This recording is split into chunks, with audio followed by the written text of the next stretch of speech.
I'm standing here at Fort Scott, Kansas. Now, Fort Scott was a fort during the American Civil War. It was actually a fort prior to the American Civil War, and it had been vacated by federal forces in 1853.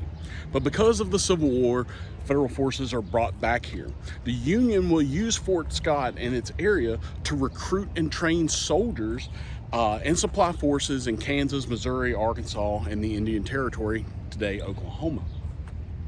One of the units that is trained here and mustered here is the 1st Kansas Colored Volunteer Infantry. The Union facilities around here encompassed a large area in and around the town of Fort Scott, which had grown up after Federals had left in 1853. It includes warehouses, a hospital, military prison, and a cemetery. Fort Scott gave vital support to the Union cause and was very instrumental in a lot of the Union victories here in the Trans-Mississippi. It also prevented a lot of the Confederate raids and campaigns elsewhere in the Western Theater because they were able to send out the much needed supplies to the Union armies. One of the quotes here from General Jim Lane to the commander at Fort Leavenworth in 1861 is, "If you have reinforcements, send them forward.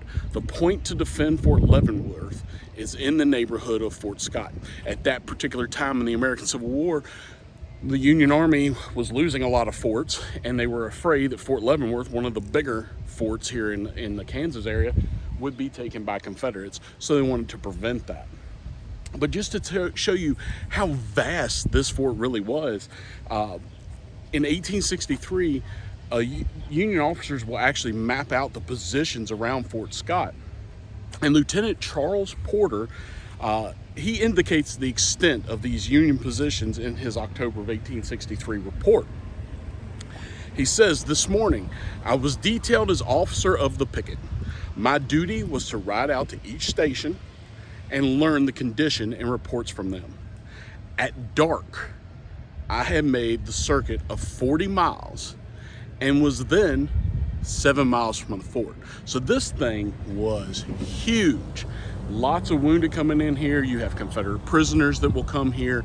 There's no battle here, but troops are moving in and out of here. And like I said, the 1st Kansas Colored Volunteer Infantry will be mustered here. They are the 1st Black Regiment that sees action in the American Civil War in 1862 down at Island Mound, the Battle of Island Mound in Missouri. So come out here to Fort Scott. It's a beautiful town, beautiful fort, lots of history.